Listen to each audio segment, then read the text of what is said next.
Kao što ste čuli, poštovani gledalci, Automoto Savez Srbije, tačnije Centar za motorna vozila, konstruisao je elektroautomobil na bazi punta i to je razlog što je gospodin Milan Božić s nama u studiju, direktor Centra Automoto Saveza Srbije. Recite mi o kakvom je to vozilu reč i da li je to nešto potpuno novo, jer do sada je bilo dosta elektroautomobila. Pa bilo je puno pokušaja do sada da se naprave ovakvi automobili i kod nas i u svetu i ovo je samo jedan u moru takvih pokušaja. Nadam se da smo uspeli... Ili drugačije od ostalih. Mi smo imali punto davno, Jugo pre 20 godina. U čemu je razlika? Je ovo nešto novo? Tako je. Mi smo pokušali da primenimo poslednja znanja u svetu koje su u ovoj oblasti i da sve to inkorporiramo u jedan auto. 6 meseci smo radili na tome i evo, produkt je tu. Auto je spreman, dobro ide, evo kao što ćemo... Evo, ja mislim da je najbolje da čujemo od Mladena. Mladen je trenutno na stazi Centra Navaka, ovde je i studio, naravno. Mladene, da li se čujemo? Da, čujemo se sasvim dobro. Evo, reci nam, kakvi su ti prvi utisci o tom elektroautomobilu? Pre svega ne čuje se ništa kako bi se očekivalo od elektroautomobila, međutim ono što je razlika možda odnosno neke druge koje smo do sada vozili jeste sasvim pristojna elastičnost, dakle ubrzanja od 60 do 80 km na času, sasvim očekivano lepa, dakle kao da se vozi recimo punto sa dizel motorom. Nažalost, ostale performanse očigledno još uvek treba podesiti, odnosno nije sasvim gotovo sve na ovom automobilu jer mu treba malo drugačije podešavanje pedale gasa, ali sama vožnja se ne razlikuje ni na koji način od bilo kog drugog punta kada jednom pođete sa mesta, osim što se bukvalno ništa ne čuje kada se vozi. Pre 20 godina pojavio se elektroautomobil Jugo, pa pre 5-6 ili više godina pojavio se jedan Punto. Ti si imao priliku da voziš Dačiju elektroautomobil, što je Globus Auto napravio. Kakva je razlika? Osjećaš li neku razliku i šta bi mogao o tome da kažeš? Sasvim sigurno da u odnosu na automobile koje smo do sada videli iz takozvane domaće radinosti, odnosno automobile koji su do sada kod nas pravljeni i sklapani, mogu da kažem da ovaj delo je kao potpuno upotrebljiv, odnosno najupotrebljiviji. Ono što je također razlika jeste što kada ovde čovjek pusti gas, ovaj automobil ima regeneraciju energije, dakle on se puni i kada usporava, što je velika pomoć vozaču, odnosno velika pomoć da se poveća radijus. Mi smo do sada na stazi uspjeli da obiđemo više manje 100 km, a još uvek se vozimo, baterija još uvek nije na svom kraju, što je velika stvar za jedan ovakav automobil. Predlažem da ti nastaviš svoje testiranje i da nam pokažeš kako si ti video taj elektroautomobil, pa ćemo nastaviti razgovor. Iako je ovo Fiat Punto, gledano po tehnologiji, prepravka se može obaviti na bilo kom automobilu. Napred je umjesto dizelaša od 1300 kubika ugrađen elektromotor i sa njim gomila pametne elektronike. Menjač je ostao isti jer bi bilo suviše skupo ugrađivati automatik, a skinuti su izduvni sistem i rezervoar i pozadi dodate baterije.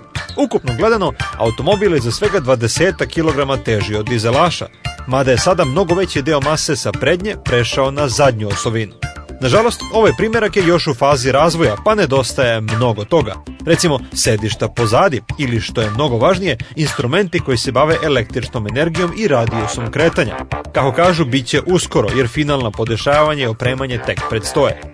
Upravo ta finalna podešavanja daće nam i konačne odgovore o električnom puntu. Naime, pedala gasa trenutno hvata tek u drugoj polovini rada, da bi se izbjeglo proklizavanje točkova na startu.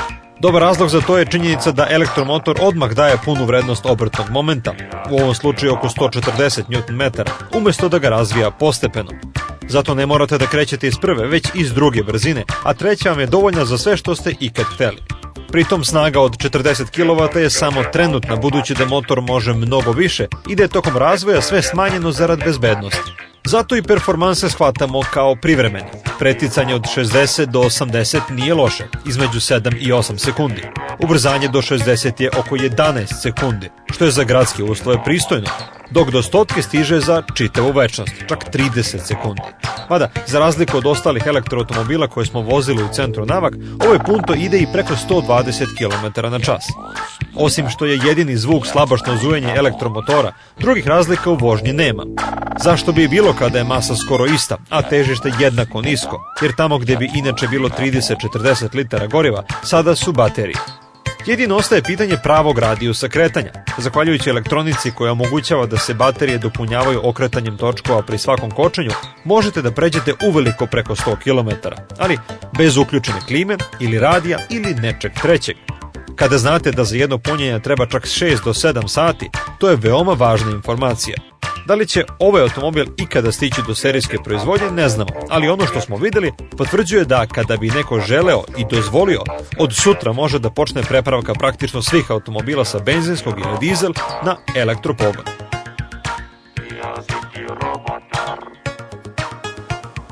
Gospodine Božiću, slušajući Mladena, napravio je lepu priču o ovome elektropuntu. Da, ne mogu da kažem da mi ne prija, jer Mladen je poznat kao čovjek koji je jako puno automobila i provozao i dosta zna automobilima i vrlo sam zadovoljan. Sad pitanje, šta dalje? Napravljen je i mnogo je ovakvih automobila napravljeno, međutim ne može se registruje, ne može se vozi, ne može serijski da se pravi. Šta se dešava? Pa nije baš tako. Mi imamo sad dosta iskustva u tome, pošto smo mi jedna organizacija koja se bavi ispitivanjem vozila. Naravno, ovaj auto nećemo mi ispitati, da ćemo ga, na primjer, Mašinskom fakultetu ili Vinči da odradi samo ispitivanje.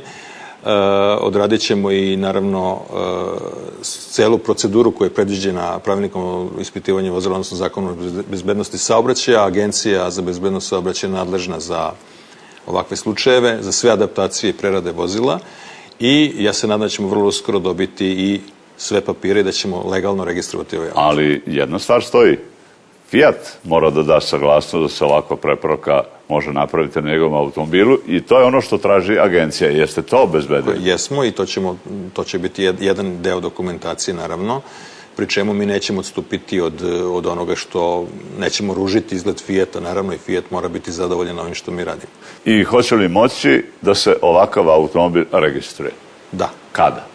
Pa vrlo uskoro. Znači, proces ispitivanja će trajati možda manje od mjesec dana sigurno dok mi sve to pribavimo, sve papire. Kako objašnjamo da, recimo, ovo što je do sada rađeno, što su radili onu elektrodaču i mnoge druge elektroautomobile, niko nije mogao ni jednom da završi posao do kraja i da registruje te automobile na našem tržištu? Pa mi smo bili malo, neću da kažem u mraku, u nekom pravnom vakumu smo bili, zato što naša zakonska regulativa doskora nije ni prepoznavala vozila, osim vozila sa sus motorom.